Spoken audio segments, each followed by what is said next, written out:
உதயநிதியா?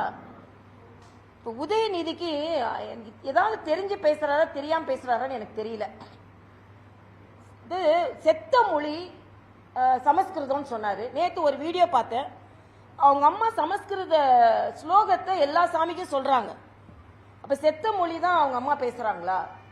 வீட்டிலே இருக்குதுல்ல, காதுல விழுது இல்லப்பா, சத்த மொழியா விழுந்து கொண்டு இருக்குது. செத்த மொழின்னு எப்படி நீங்க சொல்வீங்க? டெய்லி காலையில சத்தம் காதுல விடுது.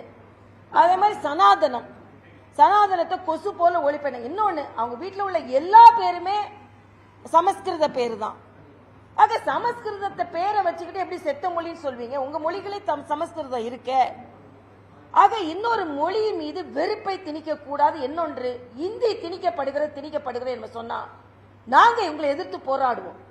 இல்லாத திணிப்பை எதிர்த்து நீங்க போராடுனீங்கன்னா, திணிப்பு என்று நீங்கள் போராடினீர்கள்டா. இல்லாத திணிப்பை எதிர்த்து போராடுறது மட்டும் இல்ல, நீங்க நடத்துற பள்ளிகளில் இந்தி இருக்கிறது, அதை எதிர்த்து நாங்க போராடுவோம். அதனால சும்மா இல்லாத திணிப்பை இருக்கிறது என்று சொல்லிக் கொண்டிருக்கிறார்கள். நான் மறுபடியும் இங்க சொல்றேன், தமிழகத்தில் உள்ள தனியார் பள்ளிகளில் ஹிந்தி சொல்லிக் கொடுக்கவில்லை என்று வெள்ளை அறிக்கை நீங்கள் கொடுக்க முடியுமா? ஆக தனியார் பள்ளியில செல்வந்தர் குழந்தைகள் ஹிந்தி படிக்கலாம், அவங்களுக்கு வேலை வாய்ப்பை அதிகரிக்கலாம்.